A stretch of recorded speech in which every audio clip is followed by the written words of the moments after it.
இது மகிமை நேரம். ஆண்டவராகிய இயேசு கிறிஸ்துவ நாமத்தினாலே இந்த 3ஆம் நாளின் காலை வேளையிலே மகிமை டிவி நேயர்கள் அனைவரையும் இந்த நிகழ்ச்சிக்காக வாழ்த்தி வரவேற்கின்றேன்.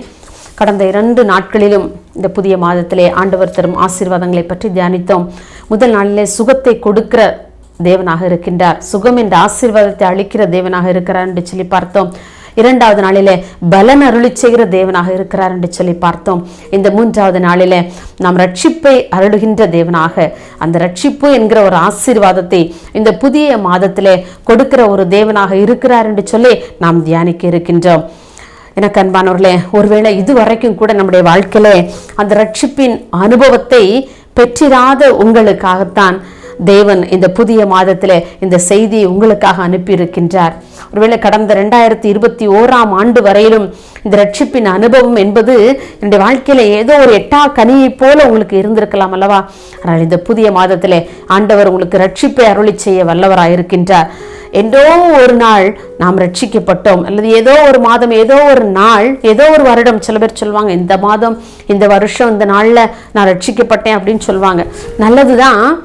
ஆனால் நம்முடைய வாழ்க்கையிலே அனுதினமும் இந்த ரட்சிப்பின் பாதையிலே அனுதினமும் நம் ரட்சிப்பை பெற்ற பிள்ளைகளாக இந்த பொல்லாத உலகத்திலே வாழ வேண்டியது ரொம்ப அவசியமாக இருக்கின்றது. அந்த ரட்சிப்பின் அனுபவம் நம்முடைய வாழ்க்கையிலே ஒவ்வொரு நாளும் அதை ஒரு நிகழ்வாக நடந்து கொண்டே இருக்க வேண்டும் அருமையானவர்களே. ஏனென்றால் இந்த உலகம் பொல்லாங்கனுக்குள் கிடக்கின்றது. சாத்தான் எப்படியாவது பிள்ளைகளை தன்னுடைய வலையிலே வஞ்சித்து இழுத்து விடலாம் என்று சொல்லி இன்றைக்கு அவன் வகை தேடி சுற்றி திரிந்து கொண்டே இருக்கின்றான்.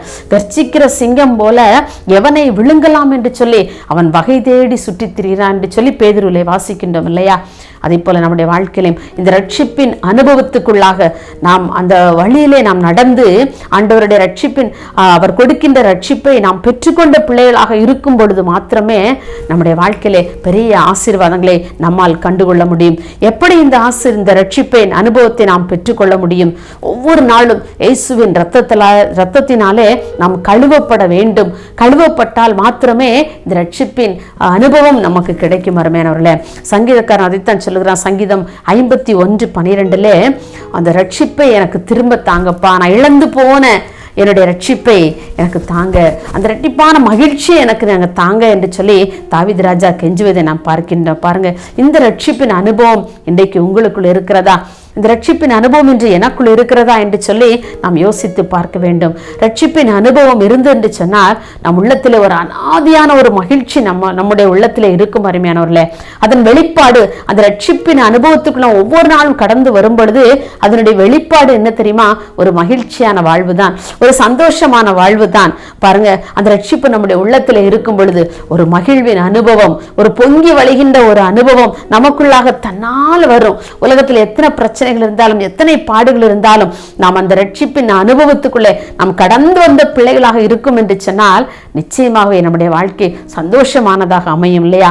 அதைத்தான் பாடல் இவ்வாறு சொல்லுகிறது. சந்தோஷம் பொங்குதே, சந்தோஷம் பொங்குதே, சந்தோஷம் என்னில் பொங்குதே, அல்லேலூயா, இயேசு என்னை ரட்சித்தார், முற்றும் என்னை மாற்றினார், சந்தோஷம் என்னில் பொங்குதே.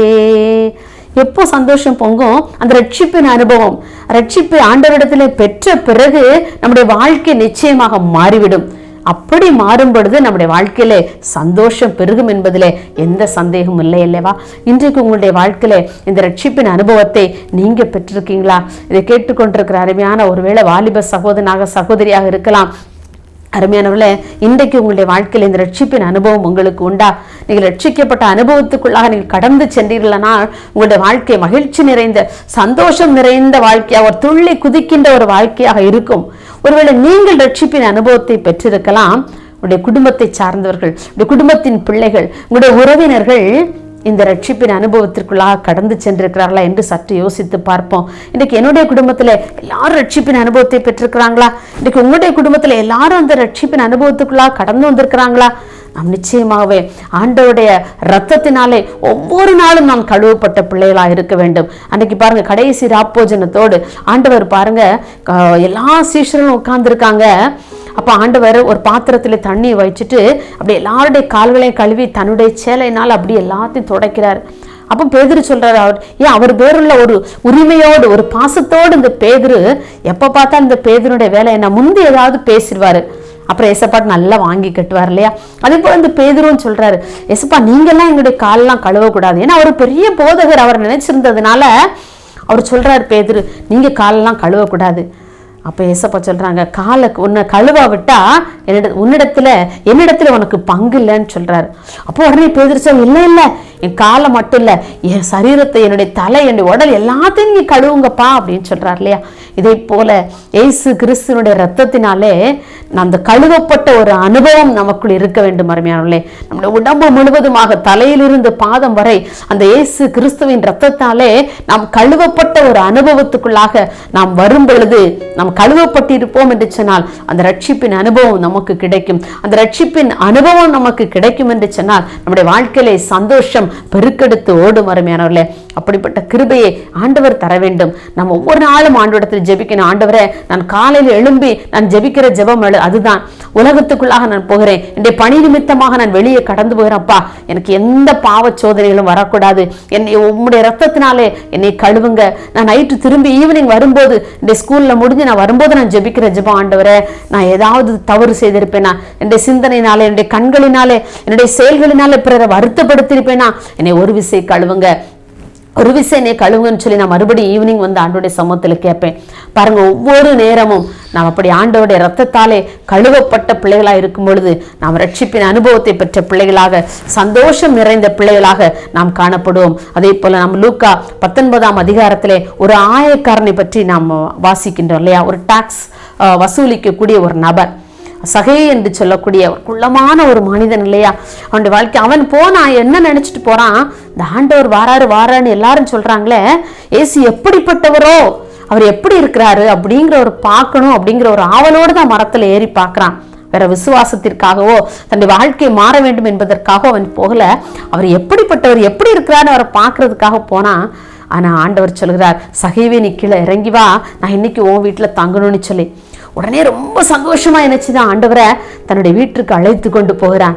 அப்போது அவன் தன்னுடைய பாவ வாழ்க்கை உணர்றான். ஆண்டவரே, நான் எல்லா இடத்துலையும் அநியாயமா நான் நிறைய பேர்ட்ட வாங்கியிருக்கப்பா, நான் எல்லா ரெண்டத்தனையா நாளத்தனையும் திரும்ப செலுத்திருந்தேன் ஆண்டவரை அப்படின்னு மனமும் வந்து ஆண்டவர்கிட்ட தன்னுடைய பாவங்களை எதையும் மறைக்காம ஒளிவு மறைவின்றி ஆண்டவருடைய சமூகத்திலே எல்லாவற்றையும் அறிக்கையிட்டதுனாலே ஆண்டவர் சொல்றார், இன்றைக்கு இந்த வீட்டுக்கு ரட்சிப்பு வந்தது. பாருங்க, எப்படி அந்த ரட்சிப்பை ஆண்டவர் கொடுத்தார். அந்த மனதில் உள்ள எல்லாவற்றையும் அவன் ஆண்டவர்கிட்ட சொல்லிட்டான். ஒளித்து மறைத்து எதையுமே வைக்கல.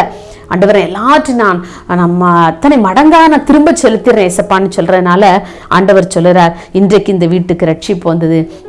இதை கேட்டுக்கொண்டிருக்க எனக்கு அன்பான சகோதரி சகோதரியே, இன்றைக்கு உங்களுடைய குடும்பத்திற்கு, உங்களுடைய தனிப்பட்ட வாழ்விலே இந்த ரட்சிப்பின் அனுபவம் கடந்து வர வேண்டும் என்று சொன்னால் நாம் முழுமையாக ஆண்டவரிடத்திலே அன்றைக்கு சகைவை போல முழுமையாக நம்ம ஆண்டவரிடத்திலே சரண்டர் ஆகுவோம். ஏசப்பா, எல்லாமே எனக்கு நீங்க தான்ப்பா, நான் எந்த பாவம் செய்திருந்தாலும் எந்த குற்றம் செஞ்சிருந்தாலும் ஆண்டவரே என்னை தயவாய் மன்னித்து உங்களுடைய ரட்சிப்பை எனக்கு கட்டளையிடுங்கன்னு சொல்லி ஆண்டவரிடத்திலே ஜெபிப்போம். ஆண்டவர் நமக்கு அந்த ரட்சிப்பின் அனுபவத்தை தர வல்லவராயிருக்கிறார். அப்படி நாம் அந்த ரட்சிப்பின் அனுபவத்துக்குள்ளாக கடந்து செல்லும் போது நம்முடைய வாழ்க்கை ஒரு சந்தோஷமான வாழ்க்கையாக மாறும் என்பதிலே சந்தேகமே இல்லை. நாம் ஒரு நிமிடம் ஜெபிப்போமா?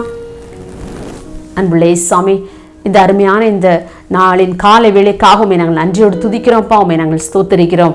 ஆண்டவரே, கடந்த 2 நாட்களிலும் நாங்கள் சிந்தித்தோம் ஆண்டவரே, நீங்க சுகம் என்ற ஆசீர்வாதத்தை கொடுக்கிறவர் என்று சொல்லி, பலன் என்ற ஆசீர்வாதத்தை கொடுக்கிறவர் என்று சொல்லி, இந்த 3வது நாளிலே அப்பா நாங்கள் ரட்சிப்பு என்ற ஆசீர்வாதத்தை நாங்கள் இந்த நாளிலே நாங்கள் பெற்றுக்கொண்ட பிள்ளைகளாக இந்த இடத்தை விட்டு கடந்து போக கர்த்தர் நீங்க உதவி செய்யும்படியா ஜெபிக்கிறோம். அப்படியே ஆண்டவர் ரட்சிப்பு அனுபவத்துக்குள்ளாக கடந்து வராத ஒவ்வொரு வாலிப சகோதரியும் ஒவ்வொரு வாலிப சகோதரியும் அப்பா நீங்க ரட்சிக்கும்படியா நாங்கள் ஜெபிக்கிறோம் ஆண்டவரே. அப்பா, இந்த கடைசி நாட்களில் உடைய ரட்சிப்பின் அனுபவத்தை பெற்றுக்கொண்ட பிள்ளைகளாக இந்த உலகத்திற்குள்ளாக கடந்து போக அப்பா நீங்க பிள்ளைகளை ஆண்டவரை பலப்படுத்தும்படியா நாங்கள் ஜெபிக்கிறோம் ஆண்டவரே. ஒவ்வொரு நாளும் இந்த அனுபவத்தின் ஊடாக நாங்கள் கடந்து போக எங்களுக்கு உதவி செய்யும். என்றோ நாங்கள் ரட்சிக்கப்பட்டோம் அல்ல என்று அல்ல ஆண்டவரே, ஒவ்வொரு நாளும் எங்களுடைய வாழ்க்கையிலே உடைய ரத்தத்தாலே கழுவப்பட்ட பிள்ளைகளாக ஆண்டவரே நாங்கள் தாவீது ராஜா கெஞ்சுவதை போல ஆண்டவரே உடைய ரட்சிப்பின் சந்தோஷத்தை திரும்பவும் எனக்கு தாரும் என்று சொல்லி கெஞ்சுவதை போல ஆண்டவரே இந்த நாளிலும் ஒருவேளை பின்மாற்றத்தின் காரணமாக ஆண்டவரே தன்னுடைய வாழ்க்கையை தொலைத்து போன ஒவ்வொரு பிள்ளைகளையும் அப்பா இந்த ரட்சிப்பின் அனுபவம் கடந்து வர கர்த்தர் உதவி செய்யும்படியா ஜெபிக்கிறோம். அப்படியே நீங்க செய்யறதற்காக உமக்கு நன்றி. இயேசுவின் நாமத்தில் பிதாவே, ஆமேன்.